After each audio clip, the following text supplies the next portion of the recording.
Hello, welcome back to Heretic Tarot. My name is Liz, and I will be guiding you on this journey today. This is the reading for the 5-1 Human Design Profile. If you don't know your Human Design Profile, there is a link in the description for you to get your Human Design Body Graph, and your profile will be listed on there. Definitely be sure to check out your zodiac sign readings as well. Those are all up and available for you. And what is I would love it if you subscribed to my channel. If you haven't done so already, thank you either way. I'm glad that we are both here. I don't really have a plan for the spread. I'm just kind of shuffling until a few cards come out. They do have to actually fall out. I don't take the flippers. So we need commitment, you know? We have the Knight of Swords kind of on its side there. We have the Wheel of Fortune, and we have the Magician. 8 of Cups at the bottom of the deck. Kind of interesting, just the all these cards are dark, just an illustration, and it feels like, to me, internal work, not even necessarily shadow work. I mean, it definitely certainly can be, but it feels like more, because with like the lighter cards, like if there was more light, and then it would be like kind of your expression. And I guess too, I just heard in my head like more moon, less sun, right? Because sun is like your personality, how you express yourself out in the world, right? Your moon is your emotions and how you process the world, how you process,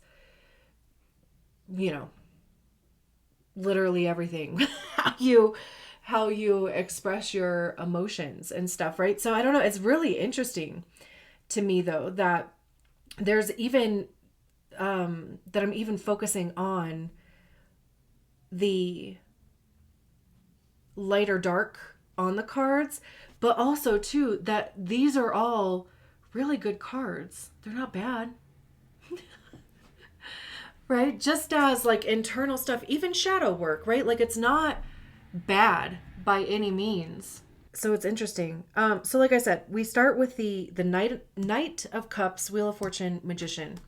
Now in this Knight of Cups too, because as I was sitting here staring at this card when I was shuffling, this knight is in the middle of this maze back here. And that's literally the maze of our minds.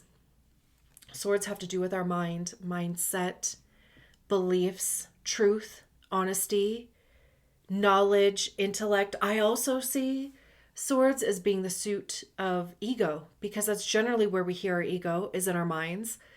And our ego is created by the stories that we attach to experiences, feelings. It becomes our belief system. It becomes our personality, temperament, the reasons why we do and don't do things. It's literally the reason why we also perceive our realities the way that we do, right? Like we're like taking in content that's literally just our lives and existing. It's going through the filter of our ego, and it's kicking out a story. And we believe that too, which is wild, right? Like, anyway, okay. So I could go on a tangent about that, but I won't. So, like I said, right? Like they're literally in the middle of this maze here. There's this orb of, let me see what the book calls it again. Let's see. The sphere of light. Pure knowledge. The sphere of light has been passed to the Knight of Swords from the page. The knight carries her tried and true blade, a tool that allows her to pierce the veil, revealing truths the page could only guess at. The Knight of Swords is known for her ability to create clarity out of confusion. It is very clear from the look in her eyes that she is serious, sober, and above all, direct. She is rugged and fierce, determined and logical. She seeks the truth at all cost. When the Knight of Swords appears in your spread, she may represent an aspect of you, someone else in your life, or the atmosphere in general. The Knight of Swords is the piercer of mysteries. She will deliver the answers you seek, but take care, for she is known to be tactless and frank to a fault. If you are uncertain as to how to proceed with regard to an issue in question, the Knight of Swords is telling you to be direct and act decisively. However, remember that is not only what you say or do, that it is not only what you say or do, but how you say or do it. Take care that you do not exacerbate the situation by putting off the very people you need to rely on to get the job done.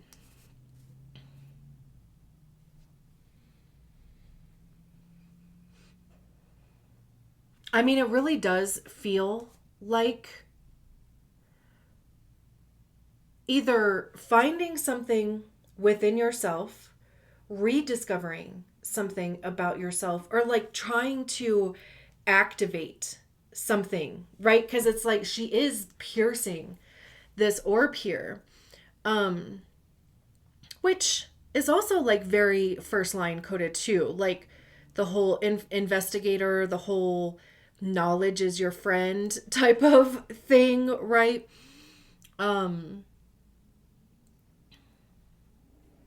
Information is your friend. Security comes from understanding things deeply. Even yourself, right? I mean, I've ever since I really started diving into like my own human design, because I'm a 5/1. I really do believe that specifically a 5/1, it's like a blessing and a curse, right? Because the blessing of it is to know yourself so deeply that literally nobody could tell you who you are, right? Because they're going to see a projection of you 9 times out of 10. They're projecting some vision of you, right? Like they, from their own, what they need, what they see in themselves, their own wounds, their own, whatever, right? So having to be so aware of yourself, your inner workings. What are the buttons that potentially people could push? How much do you like share with other people of yourself, right? Like that fine line, trying so hard to like be understood and seen. Because I mean, we really cannot control the projections of other people. We can't change them. We can't anticipate them, really. I mean, some of the grandest projections I have received have been from other 5/1s, right? I mean, we're certainly not immune to also projecting. But anyway, my point is this does feel like very personal. Like this whole thing feels like this internal journey here to, again, either discover something about like what is true for you. What is purposeful for you, right? Like how do you navigate through the maze that literally you created in your own mind, right? Because we do create our own labyrinth in there. And there is this gem that's being found, but also, right, this is sideways. So still in the thick of it. What's that audio? Is it it was on TikTok. Is it into the thick of it? Into the thick of it? Into the thick of it? Oh, maybe, is that what they were saying? Into the thick of it? Huh. If you know what I'm talking about, tell me if that's right or not. Huh. But yeah, I mean, this does feel like being literally in the thick of it. I mean, truly, they are right in the middle. But there's something though, there's information here for you to learn about yourself, to learn about, how you perceive things. It could be, of course, higher consciousness too, because by the time we get to the king, this orb is sitting at their crown chakra once we get to the king of swords. So it is like really tapping into higher consciousness. Like maybe that's what you are in the process of really working with is, having this understanding of yourself, like being in your own integrity, understanding, your identity as it is today, kind of how it was formed. And now it's like, really connecting in to higher consciousness, whatever that is for you. Intuition, God, source, divine. For me, it's higher self. I don't believe in God. It's interesting because then we have this Wheel of Fortune here and the Magician card, which are both ones. This is a 10, which simplifies down to a 1. The Magician is a 1. The Wheel of Fortune is things changing. However things have been in the recent past, they will change. Like, I tend to give the example of like years ago, I was laid off from my corporate job and I didn't do shit for 8 months. I was so burnt out though, to like, I couldn't. I could not do anything. And I felt so guilty about it though all the time because I was like, oh my, I'm wasting time. I should be doing something. I should be literally shooting myself all the time. But I kept getting these, this little birdie in the back of my head. Intuition, whatever, right? A message from the ethers, my higher self, all of the things, right? That just kept telling me to rest. That's all that I needed to do. And that I better do it now because there's going to come a point where I'm not going to have time to rest. And I shit you not, once 2022 came, because that was in 2021, I started this channel. I started doing videos for this channel in November of 2021. I think I released the videos maybe in December of 2021. And they were for January of 2022. And literally in there wasn't a single second to spare in 2022. And there's barely been a second to spare ever since. So, truly, like whatever has been going on, like if you have been busy and if you have not been making time for yourself, that will change. If you have been in just a slower period, kind of just in limbo almost too, like if you've just been kind of waiting. I'm kind of curious, actually. I don't think I've ever read what the Wheel of Fortune says from the book. The weaver holds the wheel of time, an endless spiral that can influence the events of life itself. She bears no ill will, nor does she control where and when it stops. She is simply the guardian and the wheel. She has existed here since the beginning of time itself, and her name is Infinity. She neither rests nor sleeps. She is a constant witness to the world, viewing the highs and lows with impassivity and temperance. Fate can be a very fickle friend, one moment whisking you to the heights of bliss and fulfillment, the next dropping you to the depths of loss and despair. The spiral of time has its own motivations, its all-seeking eye ever open and awake. When the wheel of fortune appears in your spread, know that times are changing. If your life has been stagnant, know that big changes are afoot. If you have had a run of bad luck, your life will soon change for the better. Conversely, if things have been spectacular, brace yourself for unexpected change and obstacles. Brace yourself for unexpected changes or obstacles. This is not a subtle card. The wheel will turn things upside down, and its impact could potentially have lifelong repercussions. It often alters the course of your life to a greater extent than anticipated. Nor can these changes be helped or avoided. When it comes to karmic influences, there is very little we can do to control the events that befall us. However, we always retain control over our reactions and the perceptions of these life changes. Often, our greatest strength is in our adaptability to the changes that inevitably occur in life. Seek to establish a healthy perspective of changes that befall you, and much of the battle is won, which is probably this Knight of Swords card too. Because truly, right? I mean, like, we get to decide what our perspective, what we believe about ourselves, about our lives, about our situations. And true, I mean, we can literally change our minds at any time. That's what's also crazy.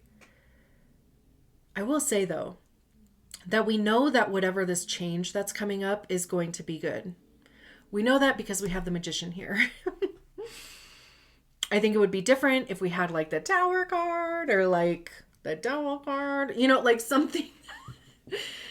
Even the Hermit card, right? Like the Hermit, none of those cards are necessarily bad, but I mean, there are no bad tarot cards, but we know that whatever this change that is coming up, it is a brand new start.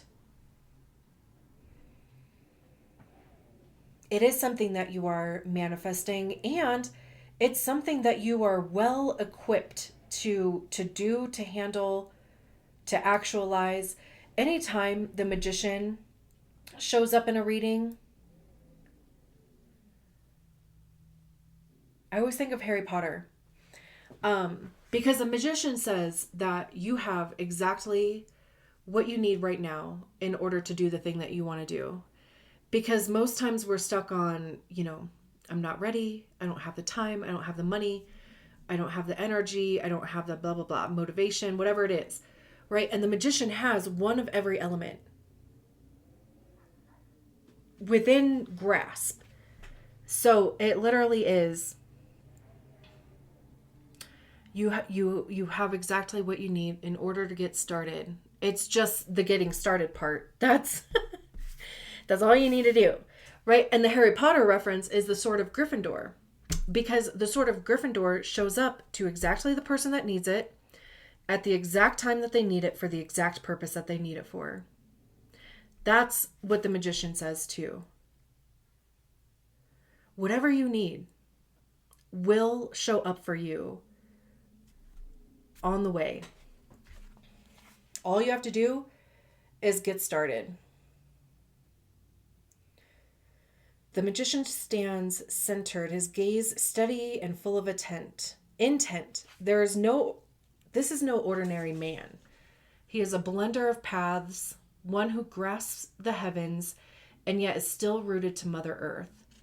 There are no barriers for him since his world is boundless. The Magician harvests the energies of both earth and sky, fusing them to his core. He is wise and knowing, his power a gift given freely from the source of it all. In this card, there are no human tools on hand. There is no elemental representation since he himself holds all the elements within. Fire is at his core, the spiral energy he's harnessing. Air is within his mental capacity and ability to maintain the perfect balance. Water flows as his emotions turning deep below his surface. And last but not least, earth grounds him, his roots providing a constant connection to that which nourishes the body and all living things. There is great responsibility on the shoulders of the Magician. There may be no mistakes in maintaining this perfect elemental harmony.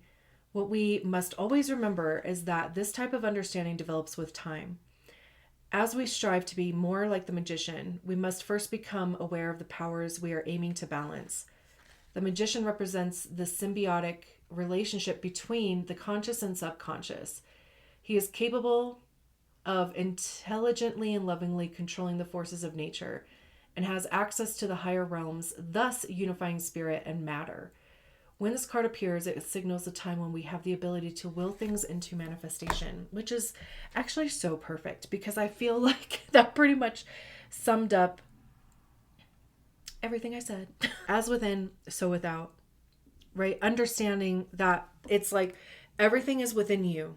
There's no external anything that you need in order to, not to mention both of these being spirals. Isn't that interesting? Isn't that interesting? Huh.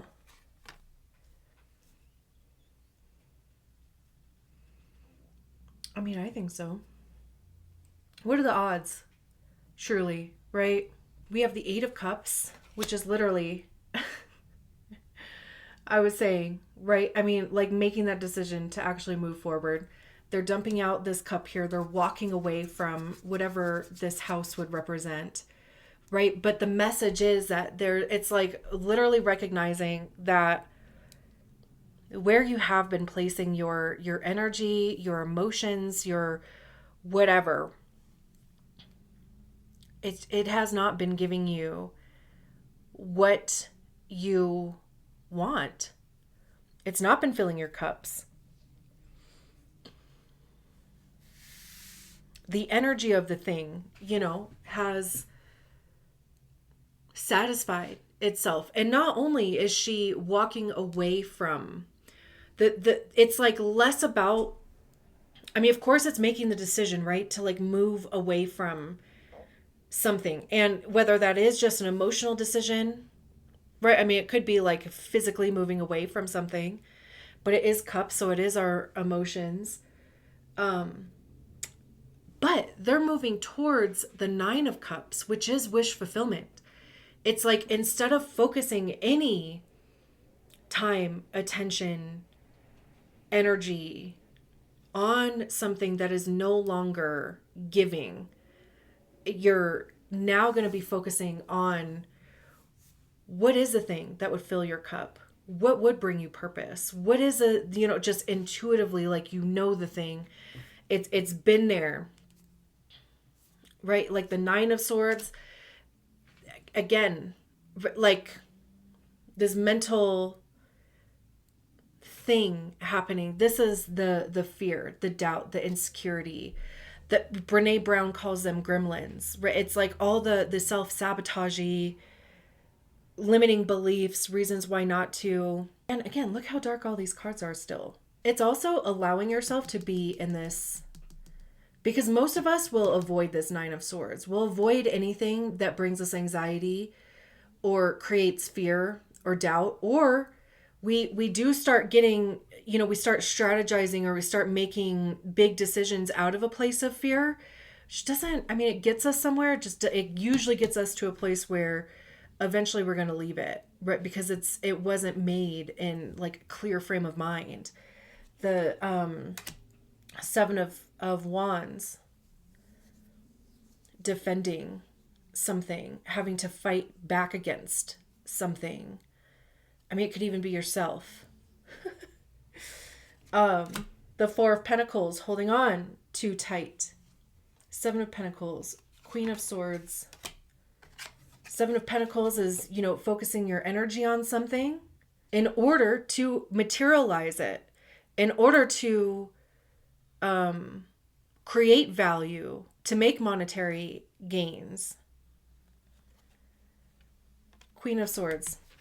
So we have the Knight of Swords over here, the Queen of Swords, relying on, it's more so like this feels more like trust here. She's still in the maze. But that orb of light, the sphere of light, whatever it was called, is no longer at the point. It's at the hilt. Is that what that's called? So to me, that feels more like trust. The Ace of Wands rising from the ashes, like this phoenix here. Again, even Harry Potter, right? Because the phoenix saves his life at literally the right time. Like the things will show up for you. I love this. Okay, I'm leaving it there. Thank you so much for allowing me to read your cards. I will talk to you soon. Bye.